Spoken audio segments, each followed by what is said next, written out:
Every month, thousands of businesses bet their input tax credit on a spreadsheet.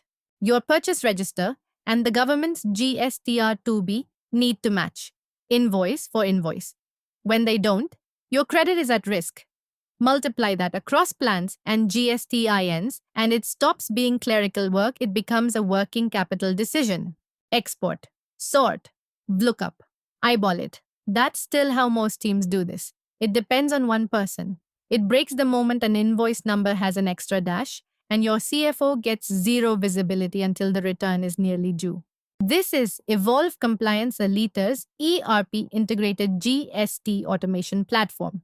It connects directly to the GSTN, pulls your live GSTR2B, and matches it against your ERP purchase register automatically. It doesn't stop at reconciliation.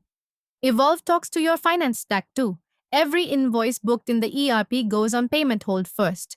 When it's due, the system checks if the GST has been matched, no match, or only a partial one, and it holds back just the GST amount, releasing the base amount so your vendor isn't kept waiting. The exception moves into an integrated workflow matched against GSTR2B, the purchase register, and your GL tax accounts. No manual intervention, no spreadsheets, no chasing. 6 steps. Authenticate, fetch your 2B, pass the purchase register, match and verify, approve, and it forwards straight to your GSTR3B. Table 4 ready.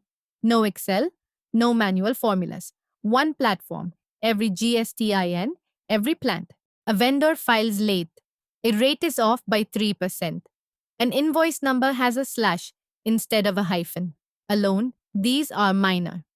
Every month, they add up to credit you were entitled to and never claimed. Your credit now depends on your vendor's filing too. Evolve tracks every supplier, flags exposure, and sends automated notices before it becomes your problem at return time. One live dashboard. Total ITC available. Matched credit. On hold risk. Aging exposure. Across every GSTIN, every plant, in real time. Evolve Compliance. Not a faster spreadsheet. A different way to run compliance. Talk to Aliter and see what structured GSTR 2B reconciliation actually looks like.